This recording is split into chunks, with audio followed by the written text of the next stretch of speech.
Welcome to the Existential Man Podcast, a show that explores the unique challenges men face today. From navigating relationships to understanding the workplace, finances, mental health, and beyond, our mission is to provide an open forum to discuss these issues and to offer advice on how to better address them.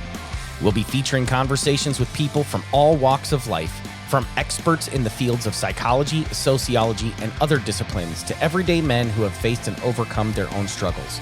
We'll dive into the issues that have become part of the cultural landscape and work together to build a better version of you tomorrow.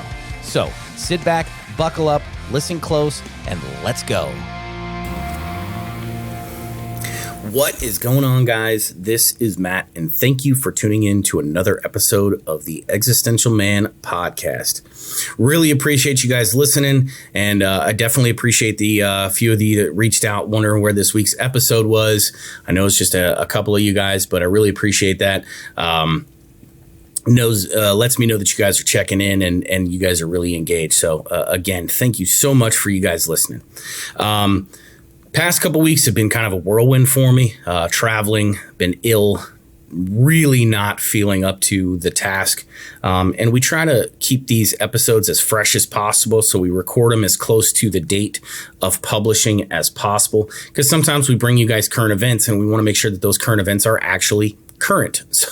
So that's part of the reason why there was no previously recorded episode. But I'm going to try and do better for you guys. It's one of my goals for moving forward with this show is just to make sure that you guys always have something that you can listen to and something that can provide value to you. So do you guys ever feel like you're kind of spinning your wheels, just going around doing things, completing tasks that don't really have a major effect on the grand scheme of things? Yeah, well, that was me the last couple weeks. I just felt like I was spinning my wheels doing a whole bunch of stuff with no real positive benefit or outcome. And it really kind of made me think about this process or this kind of viewpoint that I experienced when I was working in my family business in regards to the 80-20 rule or the 80-20 principle. It's actually called the Pareto Principle, and it's known as the 80-20 rule. And it's one of the most powerful tools in business. But the crazy thing is it's also applicable in many various areas of life. It was developed by and named after the Italian economist Vilfredo Pareto in 1906. And essentially it states that 80% of the effects come from 20% of the causes. Now, in a business standpoint, that might be 80% of your income comes from 20% of your customers. That might be that 80% of your expenses go towards 20% of your usable supplies or inventory or whatever the case may be. But it could be the opposite. It could be 20% of your inventory leads to 80% of your income, right? So there's only 20% of the things that you sell or any 20% of the services that you provides the majority of your income from a business standpoint. Well, that process, that principle, the Pareto Principle, can be applied across various ways of life. Now, the Pareto Principle, from a business standpoint, it's been used for over a century to help businesses be more effective and efficient, and helping them get the most out of the resources with minimal effort. And even though it was developed first in a business context, it like I said, it can be applied to many other aspects of life. So in this episode, we'll kind of dive a little bit further deep down into it, explore how the Pareto Principle can be applied to your life in order to produce more, help you improve your productivity, and get the most out of your time and your resources, because we all know that time is the most finite resource, and it's the one thing that you can't make more of, right? So essentially, we'll get more into the kind of the definition and how to understand it, and then we'll figure out how to identify the 20% of your inputs or 20% of your efforts that are causing 80% of your outcomes or your results, and kind of help you find ways to focus your attention and efforts on the 20%, so that you get the maximum out of of that and how to expand that 20% to give you even more and better and greater results. Essentially, once you identify these tasks, you can kind of prioritize them and focus your energy on the ones that give you the greatest return on your time investment. So the definition, or the actual definition of the Pareto Principle is, I'll read it as such. It says the Pareto Principle is a theory that states that 80% of the outcomes in any given event or situation are a result of 20% of the inputs. This phenomenon is also known as the 80-20 rule. It is a popularly used model in business and economics and is often used to demonstrate the unequal distribution of resources. For example, in a business setting, the Pareto Principle can be used to illustrate that 80% of the company's sales are generated by 20% of its customers. The Pareto Principle can also be used to evaluate the effectiveness of strategies or improvements, as it can be used to measure the overall impact of a set of changes. Now, the funny thing is, when I was going through kind of learning about the 80-20 rule, the Pareto Principle, and how it applies to business, the way that it was explained to me was 20% of your customers provide 80% of your problems. So, if you have, let's say you're providing a service and 20% of those customers that you provide that service to are going to produce 80% of the problems, comebacks, complaints, what have you, in that process. Obviously it's applied across multiple aspects of business versus time management, customer satisfaction, finances, all those types of things. But that's kind of the best way that it was explained to me. And I find that kind of funny. So, but the great thing is that the 80-20 rule is a relatively universal concept. So it can be applied in everyday life as an individual, just trying to find ways to effectively manage your time. Right. So, and this is one of the reasons why I was researching it, because like I said, last week and the week before, just felt like I was spending a whole lot of time spinning my wheels, doing a whole lot of no good for me and the people around me. Putting a whole lot of effort in with very little tangible results. So hopefully in the process of my exploring this and trying to figure out ways to apply it to my own life, I can help you guys find ways to apply it to your own life. So some ways that it can be applied in, personal, it can be applied to almost any of your life. And two examples are the two most common complaints among most, at least Western individuals. Everybody wants more money and they want more time. You can always make more money, but you can't make more time. So, when it comes to your money and your finances, the Pareto Principle can help you identify the most profitable investments and the most effective ways and efficient ways to use your money. Essentially, what that means is you focus on the investments that have the highest returns and prioritize your spending, because we spend a lot. Prioritize your spending on the essentials first, right? So, and I've kind of looked at my own spending habits and my own income versus outcome, or outflow of money, and it is relatively true that I spend probably 20% of my income on necessities and essentials, and the remainder is just on random shit, things that I don't necessarily need, but things that I want, or things that my wife or my children want. And that's not necessarily a bad thing, but knowing what you need to take care of first, by prioritizing it and analyzing it, that's really where it's going to help you shine. So from a time management standpoint, it can help you identify the essential tasks that are going to have the highest impact on your life and focus on those first. Instead of trying to do it all and make everybody happy, you can focus on the tasks that will make the most difference for you and your family in the long run. And anything that is not essential, or any task that doesn't provide any benefit to you or your family in the long run, well, you can either put those off to a later date, or you can try and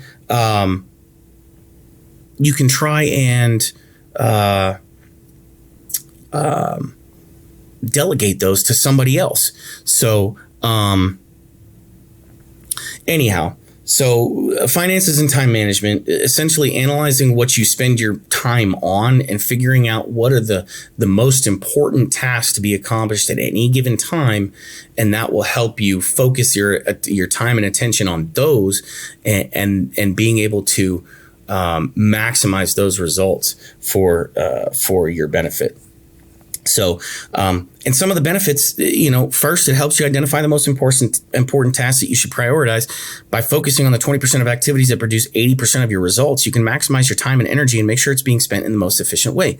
And one of the questions that you can ask yourself is what I'm doing right now the most effective use of my time at this moment? Because a lot of times, and I'm guilty of this far as much as anybody else, and probably more so at times, where I don't focus my time and energy on what is the most effective use of my time at that point in time. So, and it leads me to wasting time. And second, it can help you identify where you're wasting time.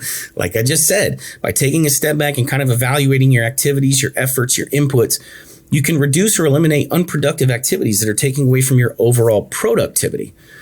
And when it comes to productivity, it's not just, I've said this before, it's not just in a business or work environment or in a financial environment. Like, we all have things that we have to accomplish. We all have roles that we play in life.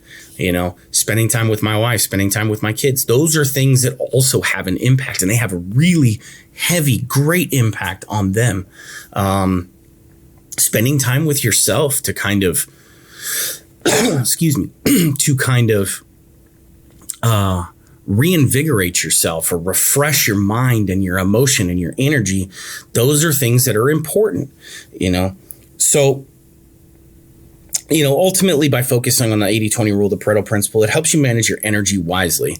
By focusing on the most important tasks and eliminating the distractions, you can assure that you're always working on things that are the most important to you and those around you, and that you have the energy to get them done. By not wasting time on things that are unimportant, you have more of that energy and time to put towards the things that are important.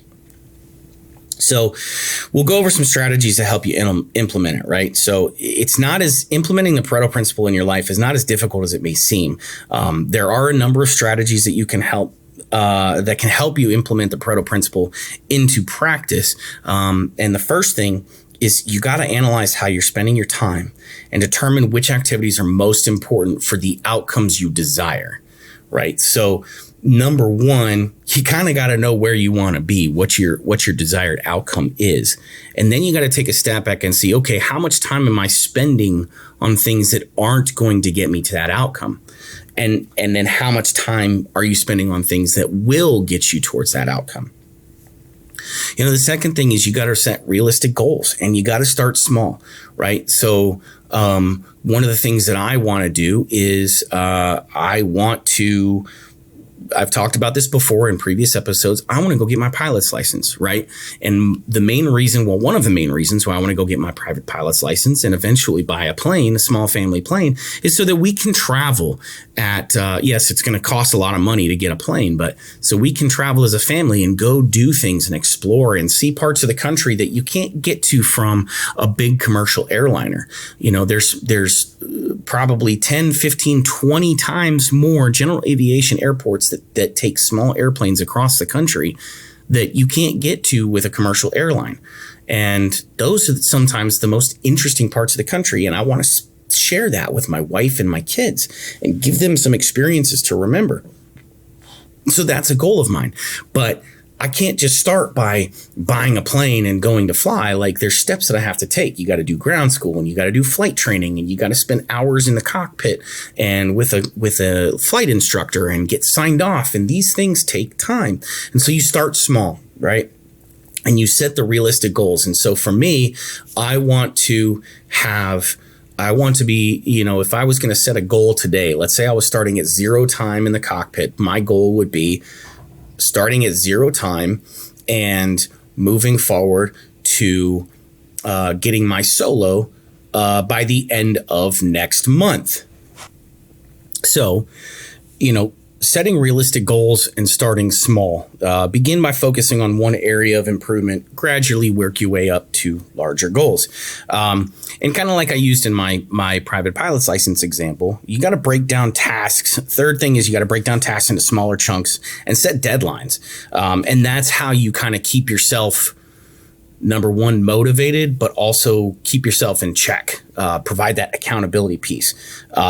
So it helps keep you motivated, keeps you on track, and kind of pushing to achieve those goals, right? And then the last thing, anything that doesn't work towards the end result, the end goal, is delegate it. Or maybe things that are not within your skill set, right? If, I'm a father and I love my children, but there are certain things just from a parent standpoint that I'm less effective at than my wife is. And so when it comes to my kids, there are a lot of things that I delegate towards her or to her because she's better at it than I am, and vice versa.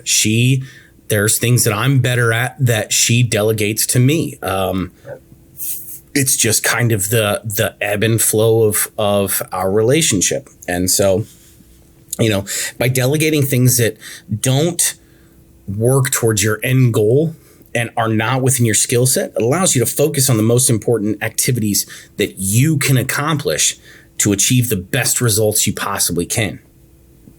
Okay. So once you've gone and you've analyzed and you've set the goals and you've broken those goals down into smaller chunks and making it easy for you, set the deadlines and delegated anything that isn't within your skill set and doesn't work towards the end goal, now you've kind of got a plan moving forward. But the importance of this is finding a way to track your progress towards that end result that you're looking for. So, and this allows you to revisit what you've been doing, the efforts that you've been putting in, and seeing how much of that 80-20 rule works and how to maximize those 20% inputs and maybe increase a little bit more of that to drastically increase your end results. So tracking your progress, after setting your goals and establishing your action steps, you got to figure out a way to track your progress regularly. And regularly is the key word because it ensures that you're making progress in a timely fashion towards your desired results.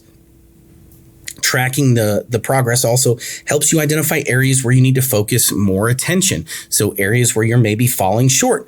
You can analyze that and look at it and see how to improve those efforts, again, to maximize that 80% result. There's several ways that you can do this too. Simple way is, go on Google Sheets, use a spreadsheet to track your goals and action steps. If you want to get more in depth with it, where you have like alerts and alarms, you can use something like Trello or Asana, or put it in your Google Calendar for your dates, or, if you use Apple, whatever software that you have to use. Maybe you're one of those people that likes to have a physical, day timer type of planner where you write things down physically because it provides that accountability. However it works for you, you can use software, or you can use a notebook, or you can use a day timer, but whatever it is, you need to start implementing that into your life. I found a couple of, for those of you that like the hard planners, check out bullet journaling if you haven't done it. It's kind of takes a little bit of time to get used to. And I've done it. And now a lot of it I do digitally. And I just have I have a bullet journal that I keep on my tablet. And, I kind of review things from time to time, and I'll go back and I'll change things. And, notes that I have will go right in the middle of it. And then eventually it becomes this almost like a living document that I can always refer back to. And one of the reasons why I like that is because it allows me to track my progress, not just over a short period of time, but over the long period of time. And I can kind of see how the priority changes over time from where I started to where I'm at now, and how much I've accomplished towards the end goal versus how much I've spent wasting time. So, there's multiple ways to track that progress, whether it's using a digital calendar, a physical calendar, a day timer, a notebook, a bullet journal, Trello, Asana, a Kanban board, whatever you got to do, you got to track it. Goal setting apps. That's another one. I forgot that one. Goal setting apps to help keep track of your progress. There's a couple ones, Strides or Momentum. Those are two that you can use. Another one is Chaos Control. I like Chaos Control. And then, the other thing too is putting out your goals out loud. And that's one of the reasons why I told you guys about my private pilot's license goal. I want to be a pilot. So talking to mentors, colleagues, or somebody else about your progress so that you've put it out into the world helps with the accountability piece. And, if these are people that you trust and that love you and care about you, or that want to see you succeed, they can, but by putting it out there to them and speaking your goals out loud, they can help keep you motivated and help keep you on track by asking regularly about your progress on it. So, those are some things, ultimately you've got to find a way to track it, and you've got to make sure that what you're setting for yourself in terms of goals is realistic. So ultimately, kind of to wrap things up here, the Pareto Principle is an extremely powerful tool. It's an extremely powerful philosophy or viewpoint that it can be used to improve your life by helping you to identify, areas where you should be spending the majority of your time and energy that are going to provide the maximum amount of results. Helps you focus on the areas that will yield the greatest returns of your time investment, and can be used to help you become more efficient and successful by applying it to your daily life and in areas where you want to improve.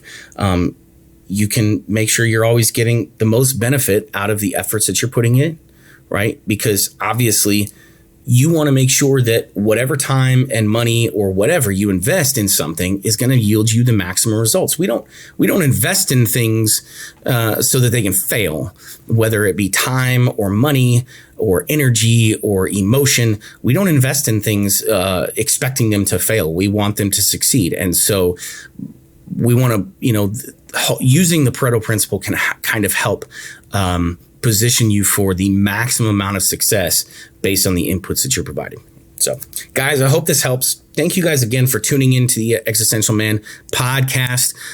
This is kind of a bite-sized show for you, so hopefully it's something that you can kind of take and implement into your own lives. I know I will be starting to work on this myself, kind of revamping some of my tracking and things of that sort. These are all solutions and tips that I'm going to start implementing in my own life to, number one, keep myself on track with the show and providing stuff for you guys, providing for my own goals and helping move my family forward to where we want to be. So guys, I really hope you get something out of this. Please share it. Please like it and subscribe on Apple iTunes if you think that it provided you some value. We're going to be starting putting stuff out on YouTube as well. So once we start getting those going, please go visit us at YouTube at Existential Man and subscribe there. Share with your friends. Share with anybody that you think might be able to get some benefit out of this. Guys, thank you so much for tuning in. We'll catch you on the next episode. Take care. Thank you for listening to the Existential Man podcast. We hope you enjoyed our topics today and you gained something from the episode. If you like what you've heard, we hope that you'll consider subscribing to our podcast on Apple Podcasts, Google Podcasts, Spotify, or wherever else you consume your podcast content. You can also subscribe to our website at existentialman.com and follow us on social media for more content. Your support and feedback are essential to making this podcast successful. If you have any comments, questions, or suggestions for future episodes, please let us know.